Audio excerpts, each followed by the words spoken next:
Beach FM, locals talking to locals. And we have on our telephone line Greater Wellington Regional Rep for the Kapiti Coast, Penny Gaylor. Good morning, Penny. Good morning and Happy New Year. How are you doing, Nigel? I'm well, thanks. It's just about Merry Christmas again, isn't it? Oh, don't. February the 1st. Oh, that's just strange. Yes, great Christmas, great summer, and we're back in full business. But, well, the rivers have been holding up reasonably well, haven't they? Yeah, not too bad, as you'd expect kind of thing. So we'll see. What's your latest and greatest on the downpour? How much of that are we going to get? Well, I don't think we'll get a great deal, but they're talking about some, they say, strong gusty northerlies in the afternoon with heavy falls. So we'll just wait and see, shall we? Because Kapiti, we seem to miss a lot of it, don't we?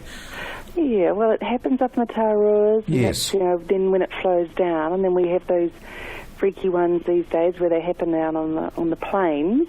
So then we get different kind of patterns around where the water lands and where it decides to travel to. Yes. So we're all going to get very educated on weather patterns.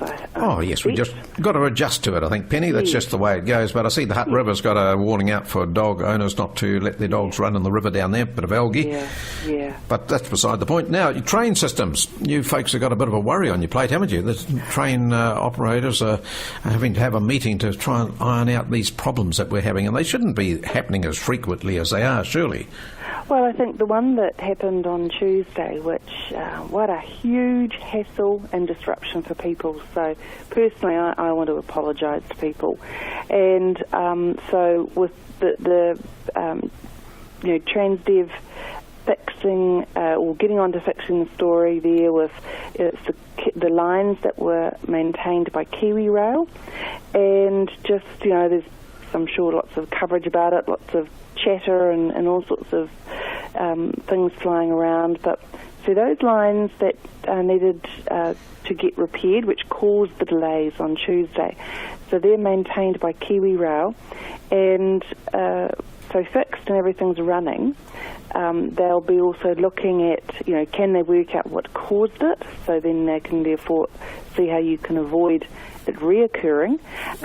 But one of the good things is that in recent funding rounds, it has been approved for those lines to be redone, and that's part of our big $98 million package that was approved. I'm not sure exactly what proportion of that $98 million is approved, but as a result of Tuesday already, Kiwi Rail are looking at the assessment of, okay, well, we got the plan is to have the money to do it.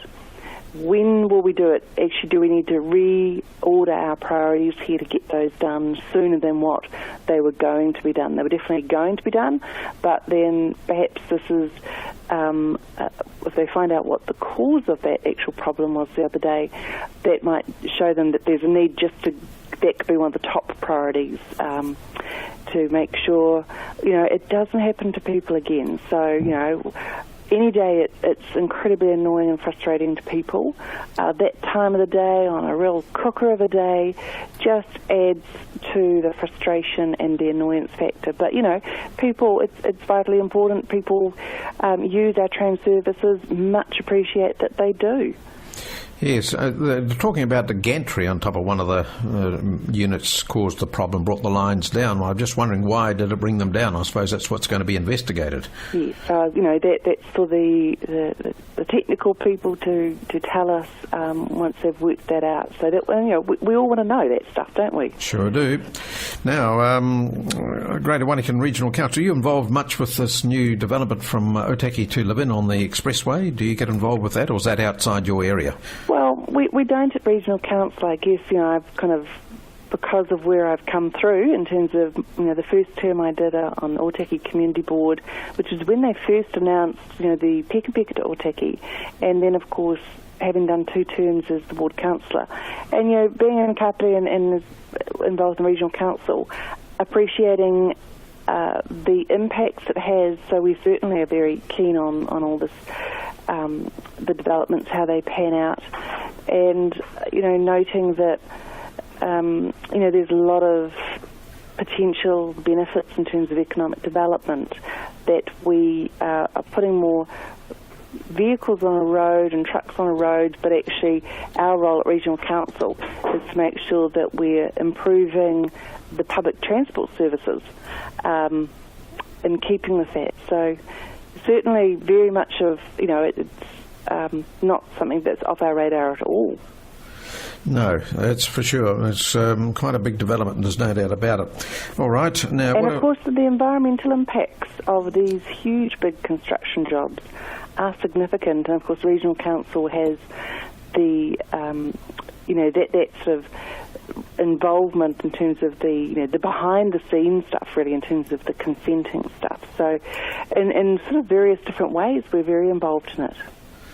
Yes, I mean, I've got to say to the builders of the roads, they certainly look after the environment, don't they, in lots of ways, and even the archaeological sites have been well cared for. And they've got an open day, I think, up towards Peka Peka this Sunday, where you can go along and see the archaeologists digging out and just checking to make sure that they're not missing anything. Yeah, well, I guess I've seen that the shift in that attitude from, as I say, when I was back on the Otaki Community Board, and when we first heard about that it was back on the table. And, being around people who had been around this stuff for some time, that immediate sense of, oh, good grief, here they come in to do this to us. And so, and a lot of that feedback went back to NZTA. And I think, I feel like there's been a cultural shift within that department that sees and actually does get about the importance and relevance of community engagement. So those kind of days that people turn up to, when we had the open days here in Otaki a few months ago, yes, masses of people came, and the station was there for the morning too, and that when they make the efforts and they do a good job of putting on those open days, people really do come in their droves. Yes, they do indeed. Now, I see the passenger bus users as far south as Levin to Waikanai service will soon benefit from the implementation of a regional integrated ticketing system. Well, yeah, and it's all part of just the ongoing improvements that will take years. They've been working on this 4 years, certainly way before the term that I've come in on, which is nearly halfway through, I have to say. And so modernising, all the different elements of a public transport service is vital. But they don't just do that for the sake of doing that, but it actually creates some efficiencies, because otherwise the cost of all these things keep going up, and we can't just naturally expect customers to want to keep paying more if there's not actual improvements to the service we deliver. But also you just have to keep going, well, where is their wastage? But also, as we're saying about, on one hand, we're talking about, the changes of where populations are, because certain expressways are opening up, and, we feel it up here in Otaki, and I know all through the coast, we're seeing how more people are moving in here, and that's why it's so important for Regional Council to keep an eye on those kind of growth in all our particular communities across the whole of Kapiti, to make sure that we are continuing to review and reconsider where we put our public transport services. Yeah, because this regional integrated ticketing system replaces the Go cards, doesn't it? So it means that we can use it right throughout the Wellington area, does it? Yes. So that's, that'll be the beauty of it. So we can jump on a bus up in Levin and still use the ticket right down through to Wellington if we wish to. Yeah, all good smart stuff, isn't it? I mean, for some people that'll be, bedding this in actually is also really tricky, so let's never underestimate that. But once it is bedded in and people have got the hang of it, won't it be great for people? So we can just top up those cards by doing it online too, which is another big plus. That's the way to go these days, isn't it? Surely is. So, drag some of us kicking and screaming into that, but no, it's the way to go. Good on you. Now, the other thing, we're talking about the geese down at Waimanu Lagoon. We've had the feral geese removed, thank goodness, to hoo-ha, 44 of them, but we got the Canadian goose problem down there. And I was talking to the Kapiti Coast District Council, and they said, well, those geese are the problems of Greater Wellington Regional Council. They're causing a bit of a mess down there. So has that been brought to your notice? No, not actually me specifically, but I'm sure it has with staff if that is the comment from colleagues. So, and the other councils. So, I'm happy to check in that they are aware of it. I'm sure they're talking to one another. So. Yes, because it just stinks down there. But with the removal of these feral geese, 44 of them too, it's been fantastic. They've been rehomed, but these Canadian geese just to increase in population and do their business all over the place, and it stinks down there. You and see. There's a staggering statistic on how much they actually eat, isn't there? Well, yes, most probably. I never thought about that.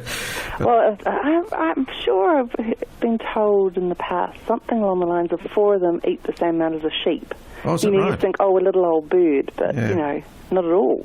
Right. Okay, well, that's about all I have. You won't have had a meeting, I don't suppose, this year, have you? No. Well, we did have the start of this week, Monday and Tuesday. We're heads down all together, gathered up, checking in and having some very interesting conversations about our year ahead. And so certainly, we hadn't even had the Tuesday situation with the lines at the Wellington railway station. Certainly already the big part of our conversation was about public transport and how we just make sure this year is tight around all these transitional things that are happening for public transport. There's a lot of changes happening, and we have to be really on top of making sure that we are tight on implementing all this stuff. So certainly that is the big message that as elected representatives we were talking at length about with staff and working out how we make sure that we make sure that we're completely on top of it, they're completely on top of it with, and of course, there's a lot of organisations in the mix here. It's not regional council. We're the kind of the through funding agency in one way, and we have all these different organisations delivering these services, delivering these changes, but we are responsible to make sure they happen. Good on you. Thanks, Penny. We'll have a chat next week. Great. I'll have a good week, and let's hope we do get a bit of rain. Oh, I think you might. Yeah. Penny Gaylor, Greater Wellington Regional Rep, here on Beach FM. 106.3 Beach FM.